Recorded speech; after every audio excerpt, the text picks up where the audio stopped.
สหายพลเอกคำไต่สิพดรเกิดเมื่อวันที่ 8 กุมภาพันธ์ ปี 1924 ที่บ้านหัวโค้งพระใหญ่เมืองโขงแขวงสีทันดอนแขวงจำปาสักในปัจจุบันเป็นบุตรของพ่อนีรไซและแม่ไซปัวนีรไซ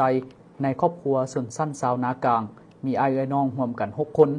เวลาอายุ 7 ปีได้ขึ้นมาอยู่เวียงจันทน์นำพ่อเฒ่ามหาแก้วและได้เข้าเรียนอยู่ปฐมหลังจากนั้นก็สอบเสียงเข้าเรียนมัธยมป่าวี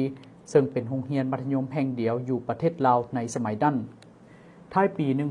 1941 ประธานคำไต่สิพันดรได้ตัดสินใจออกจากโรงเรียนแล้วเสียงเข้าเฮ็ดเวียกอยู่แขนงไปรษณีย์หลังจากนั้นได้ไปเรียนต่อวิชาเฉพาะ 2 ปีอยู่ไซงอนภาคใต้เวียดนามนครโฮจิมินห์ในปัจจุบันปี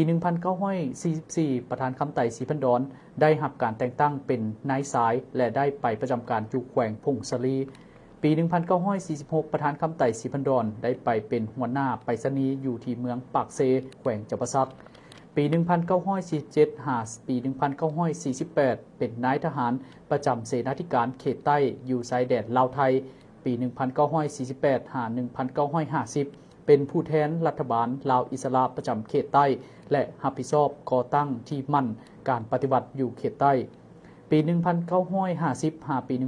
1952 เป็นกรรมการศูนย์กลางแนวลาวอิสระปี 1952 หา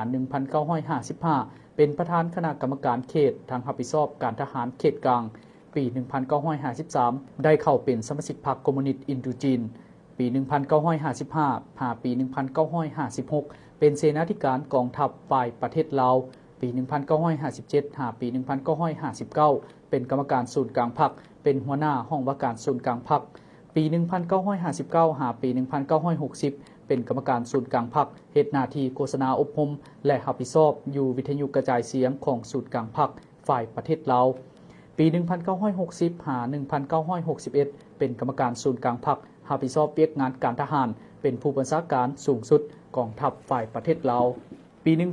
1972 กองประชุมใหญ่ครั้งที่ 2 ของพรรคได้รับเลือกตั้งเป็นกรรมการกรมการเมืองศูนย์กลางพรรคเป็นผู้บัญชาการสูงสุดกองทัพปลดปล่อยประชาชนลาวปี 1975 ภายหลังยึดอำนาจการปกครองในทั่วประเทศได้รับการแต่งตั้งเป็นรองประธานสภารัฐมนตรีเป็นรัฐมนตรีกระทรวงป้องกันประเทศทั้งเป็นผู้บัญชาการสูงสุดกองทัพปลดปล่อยประชาชนลาวปี 1982 หาปี 1986 กองประชุมใหญ่ผู้แทนทั่วประเทศครั้งที่ 3 ของพรรคได้รับการเลือกตั้งเป็นกรรมการกรมการเมืองศูนย์กลางพรรคเลขาธิการศูนย์กลางพรรคเป็นรัฐมนตรีกระทรวงป้องกันประเทศและเป็นผู้บัญชาการสูงสุดกองทัพประชาชนลาวปี 1986 หาปี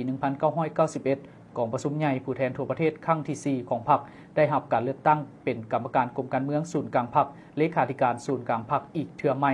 ทางรับผิดชอบเป็นรัฐมนตรีกระทรวงป้องกันประเทศและเป็นผู้บัญชาการสูงสุดกองทัพประชาชนลาวปี 1991 กองประชุมใหญ่ครั้งที่ 5 ของพรรคสหายได้ถูกเลือกตั้งเป็นกรรมการกรมการเมืองศูนย์กลางพรรคเป็นรองนายกรัฐมนตรีกระทรวงป้องกันประเทศทั้งเป็นผู้บัญชาการสูงสุดกองทัพประชาชนลาววันที่ 15 สิงหาปี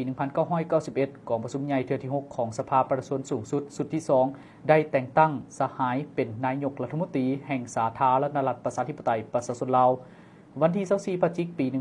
1992 ของประชุมครบคณะครั้งพิเศษของคณะบริหารงานศูนย์กลางพรรคสมัยที่ 5 สหายได้เลือกตั้งเป็นประธานคณะบริหารงานศูนย์กลางพรรคและทั้งเป็นนายกรัฐมนตรีปี 1996 กองประชุมใหญ่ผู้แทนทั่วประเทศครั้งที่ 6 ของพรรคได้ถูกเลือกตั้งเป็นประธานคณะบริหารงานศูนย์กลางพรรคปี 1998 ได้รับการเลือกตั้งเป็นประธานประเทศแห่งสาธารณรัฐประชาธิปไตยประชาชนลาวปี 2001 หา 2006 กองประชุมใหญ่ผู้แทนทั่วประเทศครั้งที่ 7 ของพรรคได้ถูกเลือกตั้งเป็นประธานคณะบริหารงานศูนย์กลางพรรคทั้งเป็นประธานประเทศแห่งสปป.ลาวปี 2006 ย้อนอายุเกษียณสูงเพิ่นจึงเสนอพรรคหับบำนาญสหายพลเอกคำไต่สิพดรแม่นนักปฏิวัติที่มีการเคลื่อนไหวอันโดดเด่นของพรรคเฮาซึ่งตลอดระยะผ่านมาเพิ่นได้ประกอบส่วนอย่างใหญ่หลวงมีลักษณะรอบด้านเข้าในการจัดตั้งนำพาภารกิจปฏิบัติของพรรคและประชาชนเฮาสหายพลเอกคำไต่สิพดรแม่นนักยุทธศาสตร์ที่มีวิสัยทัศน์ทางด้านการเมืองและการทหารอันกว้างไกลสามารถตีราคาและคาดคะเนการผันแปรของสถานการณ์เพื่อเป็นเจ้าการในการแก้ไข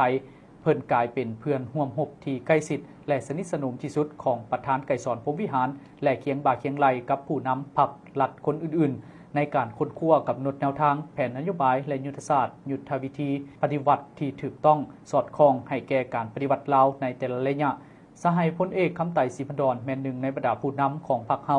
ที่กำคันทุงแห่งความสามัคคีเป็นเอกภาพอยู่ภายในพรรคและในฐานแถวปฏิวัติทั้งเป็นสัญลักษณ์แห่งความสามัคคีเป็นปึกแผ่นของทั่วปวงชนลาวทั้งชาติมีความเคารพและปฏิบัติอย่างเข้มงวดต่อบรรดาหลักการแห่งการจัดตั้งเคลื่อนไหวของพรรค